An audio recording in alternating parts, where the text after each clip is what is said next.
Sagen dann. Good morning, Mr. Seitz. Good morning, Manfred. You are the director of the Danube Commission, the Director General. Thank you for accepting our interview within the SEANERGY project, and because your voice is very important for us, your expertise, and if you agree now, I can start with my 3 questions. Our first question is, what do you think are the main barriers to energy transition in Danube region ports? Thank you very much, Karin. I would like a bit to reformulate the question before I can answer it in a way that we say, okay, what are the preconditions to decarbonize port operations? Yeah? I think that is the core of the question, if I understand it right. First of all, we need framework conditions, yeah, which make it attractive and also make it economically feasible for reducing the CO2 emissions. Yeah, because behind there are investment decisions. Yeah, investment decisions in infrastructure, mobile equipment, and also other, let's say, other elements of operations which emit CO2 emissions. Yeah. And these investments, they have to be based on a business case. Yeah? So wishful thinking is something what happens, what is widespread on a political level, but it's not the basis for investment decision, not yet. So we have to look into the regulatory framework for these investment decisions in the port administration, on the side of the port administrations and the port operators. So regulatory framework, there I mean what is more or less as a set of regulations, laws, which force, and I use this term, force the port administration, the port operators to reduce the CO2 emissions from their activities. Yeah? And when we look into these regulations, we have a couple of, let's say, already in place or forthcoming regulations. Yeah? But it is not concise, and it's also not an, let's say, a regulatory framework which is very demanding, or which is, let's say, hammered out that we have for more or less to forces decisions, and which change, as I said, also the conditions for the business for the businesses. Yeah, it is a clear. There are a lot of objectives for greening. Yeah. Finally, there is now also a set of regulations coming with the Fit for 55 package. Yeah. So we see that there is the need for decarbonizing the activities, but still not, let's say, at a level where we see that all these activities can be turned into successful business cases. Yeah? So that means, on the other hand, that we have to be aware that investment into green infrastructure or green equipment, green operations might cost more than other investment. Yeah? Nevertheless, this brings me to the second point. When we have this situation that we have, let's say, not a very forceful drive and a forceful demand from the regulatory framework, we have also to look into decision making on a strategic level. Yeah? Strategic level, that means that the ports, knowing that there will be the need for greening, for decarbonizing, they have to do and accept the investments which are more costly than traditional investments. Yeah. So on the side of the public administrations, this should be possible. Nevertheless, it's also a case of public procurement. Yeah, so green public procurement is not, let's say, mandatory in all the Danube countries. So even if you would like to be green, to do a green investment, as a public port administration, for example, you might face your problems that you have to justify higher costs as part of the public procurement. Yeah? So this is sort of one small area, but we should not forget that this is also essential.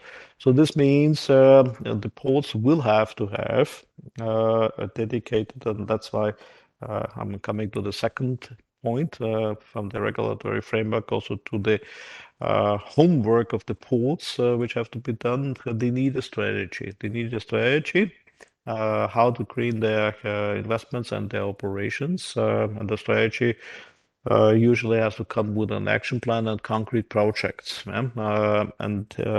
Here we see also that we are just at the beginning of our joint work, that the ports and ports here, I mean, the port administration to take the lead, yeah, to develop such a strategy for each port location together with the port operators and with the companies which are part of the port area.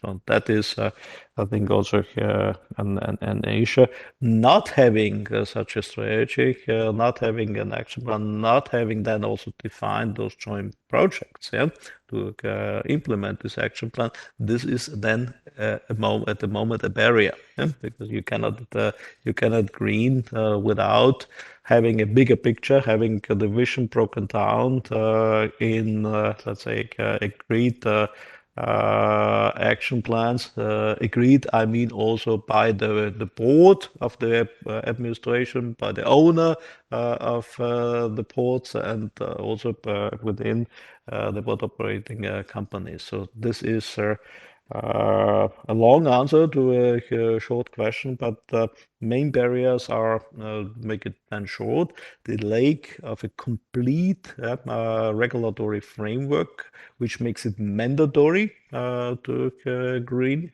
the port operations and the port investment. So we still do not have that yet. Yeah. And on the other side, we also we are not yet prepared on the side of the ports, yeah, with, let's say, the proper instruments, yeah, meaning strategy, action plan, and projects. Yeah. Thank you very much. Very important information to this small question at the beginning. We see that you are an expert in this field. Coming to the next question, what kind of support or incentive would be maybe helpful for promoting the energy transition in the Danube region ports? Are there any? Could there be any? What we see at the moment and what we can do at the moment also, what the Danube Commission is doing with the help of the expert group for ports and port operations, which we set up in 2021. This is transfer of know-how, so best practices, lessons learned from those ports which are front running in Europe, and I think it's also in many industries and also the port industry. It's always important to see what works, where are the others going, what can you more or less achieve, what technologies are there for greening, for example, with concrete, what equipment is there on the market for, let's say, straddle carrier or whatever port equipment, reach stacker, which operates on batteries, which is a, let's say, certified product and cost efficient already. Yeah. So this information is important in this phase now. I think, to provide. This is one issue also what the Synergy project, I think, has as overall objective, yeah, uh, to deliver these best practices and lessons learned. And then also to help, I think we will have to help the ports administrations to come up with their strategies as part of an consultative process together with the port operators, the private port operators, public port operators, depending on the port governance structure. To elaborate these action plans I was talking about and the projects. And for the projects, then we'll have to look also to find programs where public funding is available, because this public funding is in this stage relevant also to subsidize the cost differences of green, let's say, investments, green technologies being deployed towards non-green investments and non-green technologies. Yeah? So looking also into this, helping the ports to find ways to access public funding on a national level, on a European level. I think that's also an important incentive, yeah, an important element in the implementation of the strategy. And I think then it is for sure also important that on the European Union side to complete the picture and to come up also continue with the implementation of the Fit for 55 package of its full extent. Yeah? Yep, absolutely with you. And beside these incentives and know-how transfer to the ports, do you cite any success stories in your field of experience or expertise? We are unfortunately right at the beginning, I would say, in the Danube region. Uh, we in our expert group at the Danube Commission, we started, and I think that is already the right way. We have mobilized some ports which started the exercise to look into collecting their CO2 emission, at the moment. So this is the first step when you have to reduce your CO2 emissions, and then you have to know what your CO2 emissions at the moment are. So and I think that this stock taking exercise is now going on in several ports. And I think from there you can then draw the baseline, and from there you then will also have to start your, let's say, planning exercise and your decision making towards greening measures, towards greening projects. Yeah. For Yes, we already have some examples. So we know that Port of Vienna, Port of Eemshaven, I think we also started this stock taking exercise. We know also Port of Jujuläst has presented this, and I think also that if I'm well informed, our friends in Serbia have something running already or in the pipeline. Yeah. And I think that's what I expect, that within the next 1 or 2 years, all the ports at least will have knowledge now, and an overview of how many CO2 emissions are produced on a certain port location, what are the sources, yeah, because this is then the basis for taking action. Yeah. Taking action, as I said, then when we look into the success to taking actions, uh, along a defined strategy and action plan, I'm not aware that the port is already has reached this level. But this is exactly what we would like to achieve with our working group, also with the joint workshop with Synergy. I think we will also see an additional input from the outside through the DG Move funded study on greening the ports, which will also provide some guidelines then for, let's say, these consolidated, comprehensive action plans and for concrete projects. At least that's what I expect from the study. Yeah? Really success stories in bigger, let's say, implementations. I am not aware. Some of the ports have done already some investment in photovoltaic. Okay, I think this is the usual business, but I would not call that as a consolidated approach into decarbonization.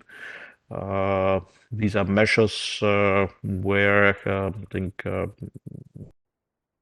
and every business is now looking also into saving energy costs. Yeah? With the fossil energies skyrocketing due to the aggression of Russian Federation to the Ukraine, I think it was became a bit more, or it became rational to invest a bit in photovoltaic. Or a bit more into photovoltaic. So the business cases are all of a sudden are there. And that's what we see. But really, that a port administration says, okay, guys, operators, let's come together. Let's develop it.